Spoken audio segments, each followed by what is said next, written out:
September 8, 1941. A German artillery shell screamed across the morning sky and exploded in the southern suburbs of Leningrad, killing a woman carrying bread home to her family. Within hours, 500 more shells followed.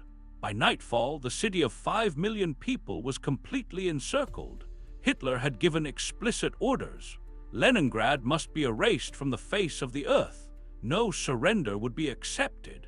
Every man, woman, and child would starve. The city that had been the jewel of Imperial Russia, the birthplace of the Bolshevik Revolution, would simply cease to exist. What followed was the longest and most brutal siege in modern warfare. 900 days of starvation, bombardment, and unimaginable suffering. Yet Leningrad did not surrender. Its people endured cold that froze corpses solid in the streets, hunger that reduced the daily bread ration to 4 ounces, and artillery fire that could strike anywhere at any moment. They endured because surrender meant extermination. They endured because the alternative was allowing fascism to erase their existence. They endured through human determination that military science said was impossible. This is the story of how an entire city became a battlefield, how ordinary civilians transformed into warriors fighting with shovels and starvation rather than rifles, how the impossible mathematics of survival were rewritten by people who refused to accept death. The siege of Leningrad killed more people than the atomic bombs dropped on Hiroshima and Nagasaki combined. It lasted longer than the entire American involvement in World War II, and it ended with the city still standing, still defiant, having defeated the Wehrmacht through endurance alone. The German High Command believed Leningrad would fall within weeks. They were wrong by 872 days. This is how and why. When Operation Barbarossa launched on June 22, 1941, Leningrad was Germany's secondary objective after Moscow. But for Hitler personally, it held special significance. Leningrad had been St. Petersburg, capital of the Russian Empire that Germany had helped destroy in World War I. It had become Petrograd, birthplace of the revolution that created the Soviet state. Now it was Leningrad, named for the man whose ideology Hitler had built Nazism to oppose. The city represented everything Hitler wanted to eliminate. Its destruction would be symbolic as much as strategic. Army Group North, commanded by Field Marshal Wilhelm Ritter von Lieb, drove toward Leningrad with 29 divisions, over 700,000 men, 2,500 tanks, supported by Luftflotte 1 with 1,000 aircraft. The distance from the Soviet border to Leningrad was approximately 450 miles. German doctrine calculated they would cover this in 6 weeks. Defending Leningrad was a catastrophically unprepared Soviet force. The Leningrad military district had been gutted by Stalin's purges. Experienced commanders had been executed as suspected traitors. The remaining leadership was young, inexperienced, and terrified of making decisions that might be interpreted as defeatism. Soviet doctrine emphasized offense over defense. Fortifications were considered signs of cowardice. The city that would soon face the longest siege in history had almost no defensive preparations. The German advance was devastating. Soviet armies disintegrated. Entire divisions vanished in encirclements. By early September, Army Group North had covered 400 miles in 10 weeks. They had captured Estonia, Latvia, most of Lithuania. They stood at the gates of Leningrad. Victory appeared inevitable. On September 8th, German artillery began systematic bombardment of the city. The same day, Luftwaffe bombers struck the Badayev warehouses, Leningrad's main food storage facility. The warehouses contained 3,000 tons of flour. When incendiary bombs ignited the buildings, the flour caught fire and burned for days. Melted sugar soaked into the ground. The smell of burning food filled the city. People gathered at the ruins, desperately scraping sweetened earth into containers. They didn't realize yet that this fire had just condemned hundreds of thousands of them to death by starvation. The encirclement was completed when German forces seized Schlüsselburg, cutting the last land route into Leningrad. The city was now connected to the rest of the Soviet Union only by Lake Ladoga, which would freeze solid in winter. 5 million people were trapped. The Soviet government had not evacuated the civilian population. They feared mass evacuation would spread panic. They believed the Red Army would break the encirclement quickly. They were catastrophically wrong on both counts. Hitler's directive regarding Leningrad was unambiguous. The Führer has decided to erase the city of Petersburg from the face of the earth. The request that the city be taken by assault is rejected.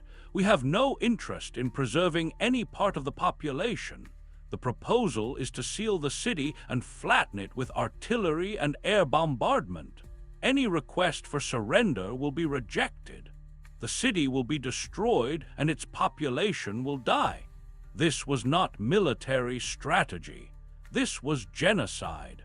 Hitler was planning to murder an entire city through deliberate starvation. The Wehrmacht would simply maintain the siege perimeter and wait for 5 million people to die. Inside Leningrad, authorities initially concealed the full gravity of the situation from the population. They announced temporary rationing. They assured citizens the Red Army would break the blockade within days, but the truth became apparent quickly. German artillery could hit any part of the city. Shells arrived without warning. You could be killed walking to work, standing in line for bread, sleeping in your apartment. Death was random and constant. The first winter was approaching. Leningrad's climate was brutal. Temperatures would drop to -30°C. The city required massive quantities of fuel to heat buildings and cook food. All fuel supplies had to come across Lake Ladoga, but the lake was freezing. Ships couldn't cross. The ice wasn't thick enough yet for trucks. For weeks in November and December 1941, Leningrad received almost nothing from outside. The Soviet authorities implemented rationing on September 2nd, before the encirclement was complete. Workers received 600 grams of bread daily. Dependents received 300 grams. This was barely sufficient but survivable, but as supplies dwindled, rations decreased. By November, worker rations dropped to 250 grams. Dependent rations fell to 125 grams, 4 ounces of bread. That was all you received for an entire day. The bread was 40% sawdust, cellulose, and other inedible substances, because flour was running out. People began starving, not slowly, rapidly. Adults could survive on 4 ounces of adulterated bread for perhaps 3 weeks before starvation became irreversible. Children died faster. The elderly died almost immediately. The siege had begun in September. By December, thousands were dying daily. The speed of mass starvation shocked even Soviet authorities who had witnessed Ukrainian famine in the 1930s. In Leningrad, people collapsed in the streets and never rose. Bodies appeared on sidewalks every morning. Families died together in unheated apartments and weren't discovered for weeks. The city's crematoriums couldn't handle the volume. Corpses accumulated. What made Leningrad's starvation unique in modern warfare was its scale and duration. This wasn't a brief food shortage. This was systematic starvation of millions over months. The human body undergoes predictable deterioration when deprived of calories. First, you burn fat reserves, then muscle tissue. Eventually, your body begins consuming itself. Your organs fail. Your immune system collapses. You become susceptible to diseases that normally wouldn't kill you. pneumonia, tuberculosis, dysentery.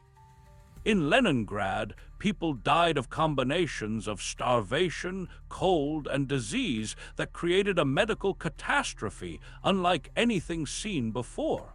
Doctors documented symptoms they termed alimentary dystrophy, starvation disease. The characteristics were universal: extreme weight loss, swelling from edema, inability to walk, apathy, and mental confusion. In final stages, people lost consciousness and died quietly. The process was medically understood but unstoppable without food. The Soviet government attempted to maintain order through a combination of propaganda and terror.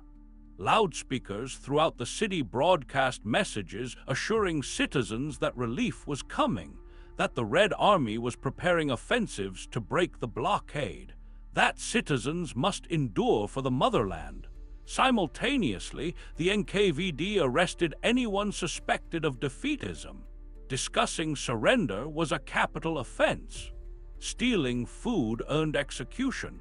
The authorities were fighting to prevent social collapse as much as German conquest. Into this nightmare came one of history's most remarkable survival operations: the Road of Life across Lake Ladoga. When the lake froze solid enough to support weight, Soviet engineers began running truck convoys across the ice, 40 miles from the eastern shore to Leningrad. Trucks carried food, ammunition, and fuel into the city. They evacuated people on return trips. The ice road operated under constant German artillery fire and air attack.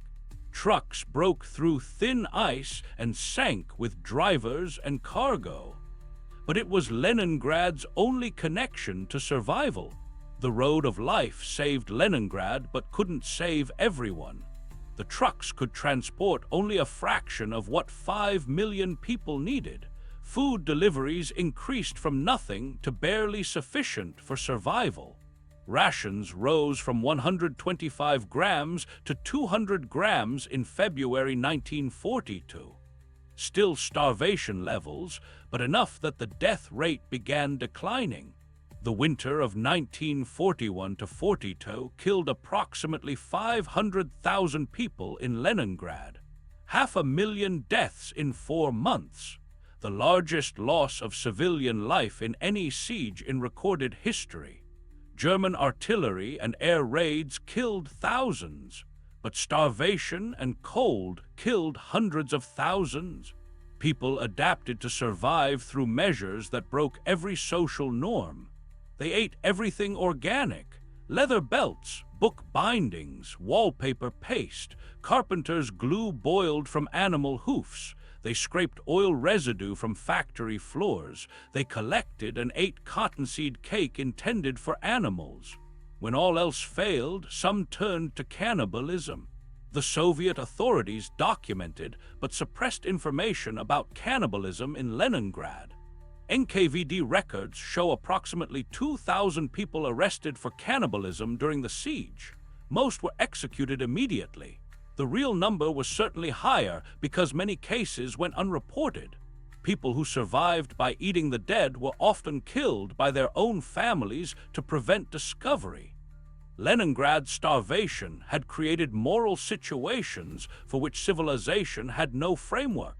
Amidst this suffering, the city continued functioning in ways that seem impossible. Factories kept producing weapons. Leningrad's industries manufactured tanks, artillery, ammunition.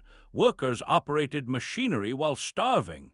They walked miles to factories through snow because no public transport operated. They worked 12-hour shifts on one meal of watery soup, then walked home through streets filled with corpses. This continued for months. The Kirov plant, Leningrad's main tank factory, produced tanks throughout the siege. Workers assembled KV heavy tanks and T-34 mediums that went directly into combat around the city's perimeter. These workers were starving. They were being shelled, yet they built weapons complex enough that Western nations struggled to match them. The human capacity for determination under impossible conditions was rewriting assumptions about what was achievable. Cultural life continued as an act of defiance. The Leningrad Radio Orchestra performed despite starvation. Dmitri Shostakovich composed his Seventh Symphony, the Leningrad Symphony, during the siege's first months. The premiere occurred on August 9, 1942, inside the besieged city. Musicians so weakened by starvation they could barely hold their instruments performed a symphony that affirmed human dignity in the face of annihilation. The performance was broadcast by loudspeaker toward German lines, so Wehrmacht soldiers could hear that Leningrad refused to die quietly. The siege's second winter brought different challenges. Food supplies were marginally better due to the ice road and limited supplies brought during summer by boats across Lake Ladoga. Deaths from starvation declined, but German artillery intensified. The Wehrmacht was conducting what military historians call slow-motion massacre. They weren't assaulting the city because Hitler had forbidden it. They were simply killing civilians through bombardment. German artillery doctrine divided Leningrad into sectors. Each sector was shelled systematically on schedules calculated to hit civilians during predictable activities. Morning bombardments targeted bread lines. Midday shelling hit factory districts during shift changes. Evening bombardments struck residential areas when people returned home. This wasn't random violence. It was planned terror designed to make every moment dangerous. Leningraders developed survival instincts. They learned to recognize the sound of shells fired from different distances. A sound like tearing fabric meant immediate danger. A deep rumble meant shells landing miles away. They learned which streets were artillery targets and which were relatively safe. They learned that the south side of buildings was more dangerous because German artillery was positioned south of the city. They learned to never run during bombardment because movement attracted fire. Children growing up during the siege developed in ways psychologists had never documented. They experienced starvation, violence, and death as normal. They played games that reflected their reality. They drew pictures of German planes being shot down. They collected shrapnel as toys. They understood death more intimately than many soldiers, yet they also demonstrated remarkable resilience. Schools continued operating.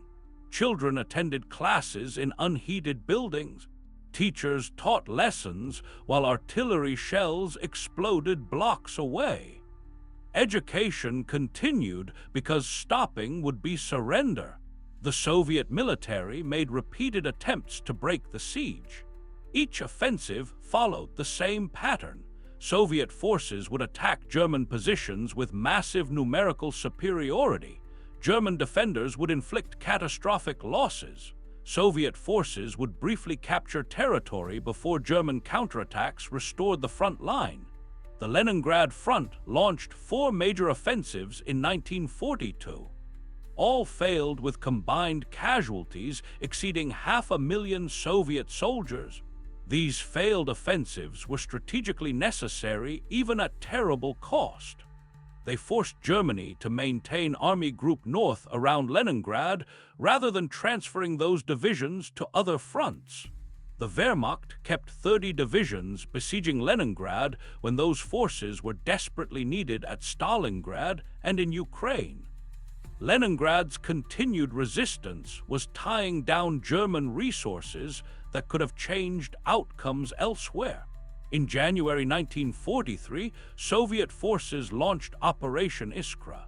This offensive's objective was breaking the encirclement and establishing a land corridor into Leningrad. The attack succeeded partially. Soviet forces captured a corridor approximately 6 miles wide along Lake Ladoga's southern shore. This allowed construction of a railway line into the city. The blockade wasn't fully lifted. Germans still held positions within artillery range. But Leningrad now had a reliable supply line. The railway, called the Corridor of Death because German artillery could hit trains anywhere along the route, transformed the siege. Food and fuel deliveries increased dramatically. Rations rose to near-adequate levels for the first time in 18 months. Deaths from starvation essentially stopped, but German shelling continued.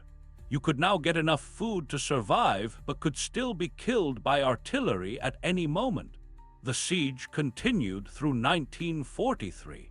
German forces maintained their positions. Hitler refused to withdraw Army Group North despite needing those divisions elsewhere. The city that was supposed to be erased had become a symbol. Its continued existence mocked Nazi ideology. Soviet propaganda portrayed Leningrad as proof that German military superiority was myth. The city's survival was worth enormous military resources to both sides for symbolic reasons that transcended strategic calculation.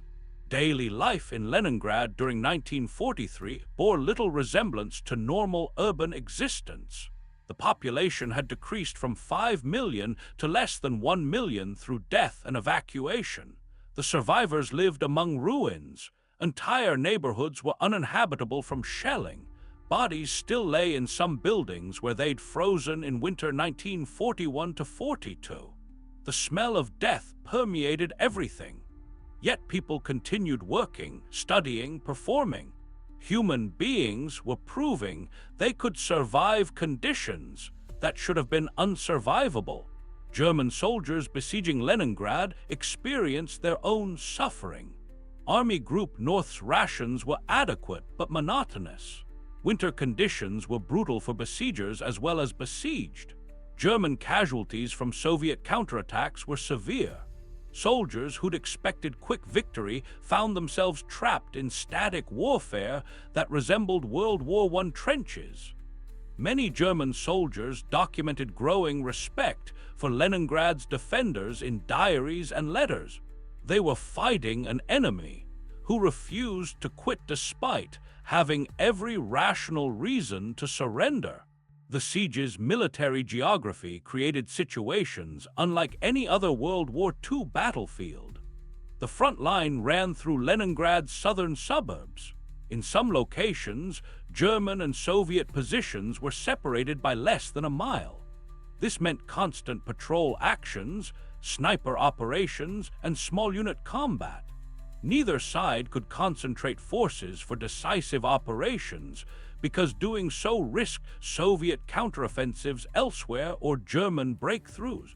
The result was grinding attrition warfare that killed thousands monthly for marginal territorial gains. Soviet military doctrine evolved through Leningrad's defense. The Red Army learned urban warfare techniques that would prove crucial in later operations. They developed tactics for fighting in ruins, coordinating infantry and armor in confined spaces, supporting ground forces with artillery fire in close proximity to friendly units. These lessons were applied at Stalingrad, Kursk, and eventually Berlin. Leningrad was a terrible school, but an effective one. By mid-1943, Germany's strategic position was deteriorating. Stalingrad had ended in catastrophic defeat. The Battle of Kursk had failed.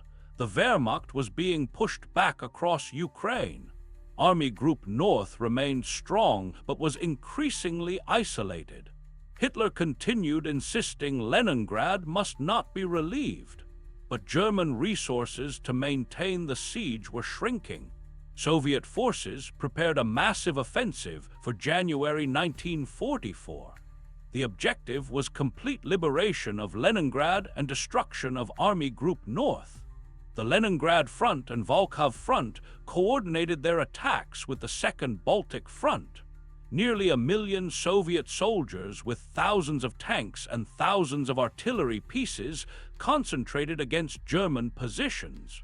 The offensive began January 14, 1944. The assault shattered German defenses. Soviet forces advanced rapidly. German units retreated rather than risk encirclement. Within 2 weeks, Soviet armies had pushed German forces back 40 to 60 miles from Leningrad. German artillery could no longer reach the city. On January 27, 1944, Moscow announced that Leningrad was completely liberated. The siege had lasted 872 days. The announcement brought celebrations in Leningrad that were simultaneously joyous and heartbreaking. People who had survived unimaginable suffering were free, but hundreds of thousands of empty places at tables reminded survivors of who'd been lost. Families had been destroyed. Children were orphans. The physical city was ruins. Entire districts needed complete reconstruction. The psychological trauma would affect survivors for lifetimes. The statistics of Leningrad's siege are almost incomprehensible. Military casualties for Soviet forces defending Leningrad exceeded 1 million killed, wounded, or missing. Civilian deaths are estimated at 800,000 to 1 million, though exact figures remain uncertain because record-keeping collapsed during the worst periods. Over 40% of Leningrad's pre-siege population died. No other city in history has suffered such loss while continuing to function. German casualties besieging Leningrad exceeded 300,000. Army Group North was never fully defeated, but was severely weakened. The siege's failure represented a major strategic defeat for Germany. Resources committed to destroying Leningrad could have been used elsewhere. The propaganda value of Leningrad's survival undermined Nazi claims of Aryan superiority and Slavic inferiority. Leningrad's survival had military significance beyond the city itself. It tied down German forces throughout the war. It demonstrated that Soviet citizens would fight to the death rather than surrender. It forced Germany to maintain a costly military presence in northern Russia that couldn't be redeployed. The city's defense contributed to Soviet victory through endurance rather than dramatic battlefield success. The siege's psychological impact on Soviet society was profound. Leningrad became a symbol of heroic resistance. Survivors were granted special status. Veterans of Leningrad's defense received honors equivalent to frontline soldiers despite many being civilians. The city was awarded the title Hero City, the Soviet Union's highest honor. Its story was taught to schoolchildren as an example of patriotic sacrifice. Post-war Soviet propaganda emphasized collective heroism while suppressing uncomfortable details. Cannibalism was not discussed publicly. Failures of Soviet leadership that contributed to the siege's severity were omitted. The narrative became one of pure heroism without acknowledging the complex reality of survival under extreme conditions. This sanitized version persisted for decades. Only after the Soviet Union's collapse did historians gain access to documents revealing the full scope of suffering. NKVD records, medical reports, diaries preserved by survivors. These sources painted a more complete picture. They showed not just heroism, but also desperation, moral compromise, and human frailty. They revealed that survival often required choices that haunted survivors forever. Leningrad was rebuilt after the war. The city that had been ruins became one of the Soviet Union's most beautiful urban centers. Palaces were reconstructed, streets were redesigned, the physical scars healed, but emotional scars remained. Survivors rarely spoke of what they'd endured. The memories were too painful. Children born after the war grew up in a city where almost every adult carried traumatic memories they wouldn't discuss. The siege's lessons for military science were studied intensively. It demonstrated that modern cities could be defended if populations were willing to accept catastrophic losses. It showed that civilian morale was as important as military strength in extended sieges. It proved that ideology and propaganda could sustain resistance beyond what purely rational calculation would predict. These lessons influenced Cold War civil defense planning and military doctrine regarding urban warfare. The humanitarian catastrophe of Leningrad influenced international law. The deliberate starvation of civilian populations was explicitly prohibited in the 1949 Geneva Conventions. The siege's horrors contributed to legal frameworks designed to prevent such atrocities in future conflicts. Though these laws are frequently violated, their existence stems partly from recognition of what happened in Leningrad. Individual stories from the siege reveal how ordinary people became extraordinary through circumstance. Tanya Savisheva was 11 years old when the siege began. She kept a diary documenting her family's deaths. Zhenya died on December 28th at 12:30 in the afternoon 1941. Grandmother died on January 25th at 3 o'clock 1942. Leka died on March 17th at 5 in the morning 1942.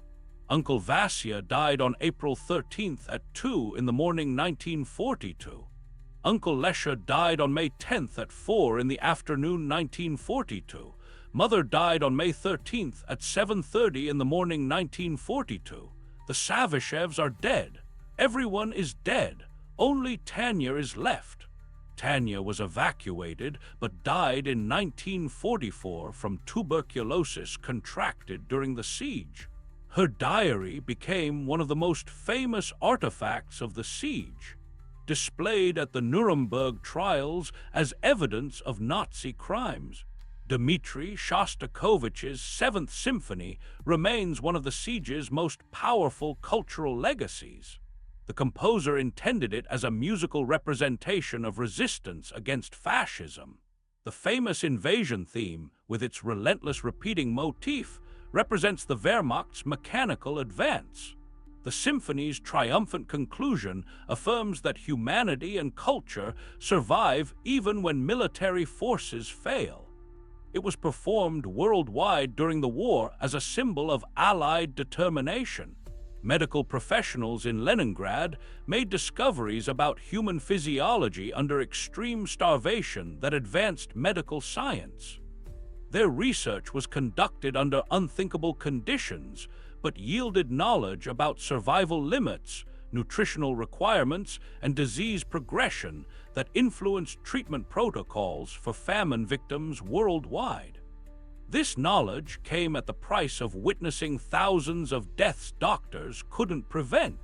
The psychological concept of survivor's guilt was extensively documented in Leningrad survivors. Many who lived felt intense shame for surviving when others died. This guilt was often irrational. They had committed no crimes. They had simply endured, yet the emotional burden was crushing.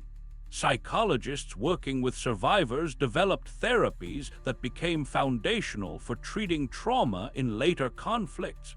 The siege's end in January 1944 didn't immediately restore normal life. The city remained damaged. Infrastructure required years to repair. Survivors needed time to recover physically and emotionally. Food supplies remained limited until war's end.